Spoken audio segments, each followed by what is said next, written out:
નમસ્કાર મિત્રો, અત્યારે વર્તમાન સમયમાં આહારમાં જે આપણા મૂળ ખોરાક હતો એમાં જે બીટી બિયારણની જે કાંઈ બધી ખાવામાં આવવા મળ્યું છે, બીટી બિયારણ, મગ બીટી, અડદ બીટી, તુવેર બીટી, બાજરો, ઘઉં, માંડવી પણ બીટી બિયારણમાં આવી ગયું છે, તો તેલ પણ બીટી વાળું આવવા મળ્યું છે. તો જે ખોરાકમાં પ્રોટીનની ટકાવારી હતી એમાં બહુ પ્રમાણ ઘટવા મળ્યું છે, એટલે લોકોના શરીરમાં B12 નું પ્રમાણ બહુ ઘટવા મળ્યું છે.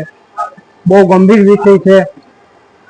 તો કોઈ ઉપાય જ નથી, કારણ કે એવું નેચરલી ખોરાક, દવા વગરનો, બીટી સિવાયનું કોઈ આપણું જે મૂળ જૂનું બિયારણ કે જૂનો આહાર હવે મળવો અસંભવ છે. તો B12 ઘટશે. પુરુષોમાં જે ફળદ્રુપતા હોય કે જે શુક્રાણુઓ પૂરતા પ્રમાણમાં હોવા જોઈએ એમાં પણ કમી બતાવે છે કે 250 હોવા જોઈએ, એની જગ્યાએ અત્યારે 200 બતાવવા મળ્યું છે. તો બહુ તકલીફ વાળો તો વિષય છે જ.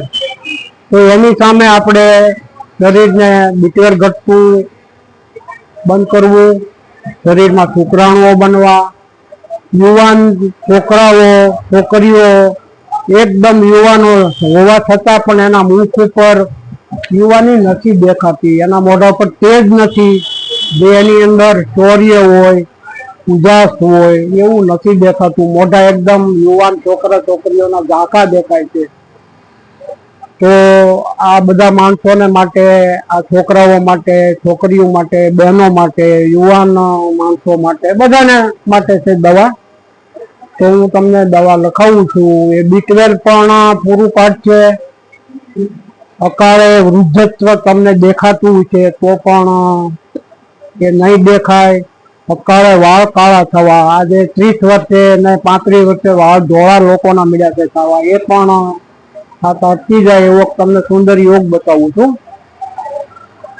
એમાં એક ડબ્બો છે મૂસલી પાક, એક ડબ્બો છે કૌસા પાક, એક ડબ્બો છે અશ્વગંધા પાક, એક ડબ્બો છે ધાત્રી રસાયણ, એક ડબ્બો છે બ્રહ્મ રસાયણ. આ બધું 250 ગ્રામ લઈ દેવું. હવે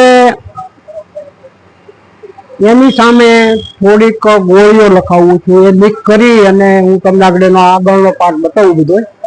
એક ડબ્બી લેવાની છે સુવર્ણ વસંત માલની, એક ડબ્બી લેવાની છે સિદ્ધ મકરધ્વજ, 50 ગ્રામ પાવડર વાળો શિલાજીત લેવાનો છે, એક ડબ્બી લક્ષ્મી વિલાસ રસ લેવાનો છે.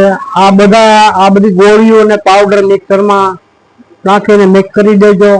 એમાં 1 કિલો મધ નાખી દેજો, બરોબર ને, ખૂબ હલાવી દેજો. અને પછી ઉપરના જે પાક લખાવ્યા છે એ બી એમાં મિક્સ કરીને એક મોટો ડબ્બો ભરી લેજો. હવે તેમાંથી એક ચમચી ભૂખ્યા પેટે સવારે દાંતણ પાણી કરીને 1 મોટી ચમચી ચાટી જવું. આજે તમે આવો ઘરે એટલે આજે પણ 1 ચમચી ચાટી જવું, ડબ્બો પેક કરી દેવો. હવે આ દવા તમે સતત 2 વખત 3 વખત 2 મહિના 3 મહિના લેહો એટલે થાક લાગતો બંધ થઈ જાય, શ્વાસ ચડતો બંધ થઈ જાય, નપુંસકની તકલીફ હોય તો પણ એ બંધ થઈ જાય, એ સારું થાય. B12 ઘટવું, અકાળે વાળ કાળા થવા તો પણ એમાં સારું થાય. ખાલી ચડી જાય છે આજે લોકોને, હાથમાં કંપ આવી જાય છે, હાથમાં ધ્રુજારો આવે છે. તો આ બધી તકલીફો આ પાઠ તમે લેશો એટલે તમને બધી તકલીફો સારી થઈ જાય. નમસ્કાર મિત્રો.